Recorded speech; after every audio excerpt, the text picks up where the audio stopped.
মানুষের তাকদীরের কোনো চেঞ্জ হয় না। আর তাকদীরু লা ইয়ারুদ, তাকদীরের কোনো চেঞ্জ হয়? মহাবিশ্ব সৃষ্টির 50,000 বছর আগে আমাদের তাকদীর লিখে রেখেছে কে?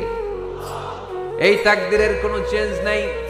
এজন্য আমরা বলি খাইরিহি ওয়াল কদর খাইরিহি ওয়া শাররিহি মিনাল্লাহি তাআলা। এই তাকদীরের ভালো হোক চাই মন্দ হোক সব লিখে রেখেছে কে? এটার কোনো চেঞ্জ নাই, এটার কোনো সাধারণত রদবদল নাই, এটার কোনো পরিবর্তন নাই। আত-তাকদীরু লা ইয়ারুদ্দু ইল্লা বিদ-দুআ। আল্লাহর হাবিব বললেন মানুষের তাকদীরের কোনো পরিবর্তন হয় না, চেঞ্জ হয় না। তবে তাকদীরের কিছু অংশ যদি কখনো চেঞ্জ হয়ে যায়, দোয়ার বদৌলতে আল্লাহ এটাকে চেঞ্জ করে দেয়। কি পাওয়ার দেখছেন?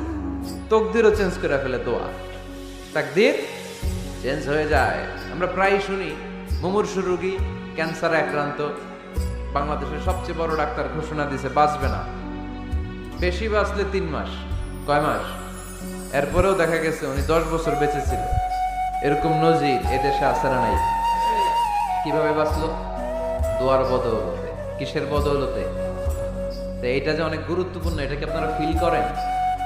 টের পান আপনারা? এটা অনেক powerful. It's like a missile.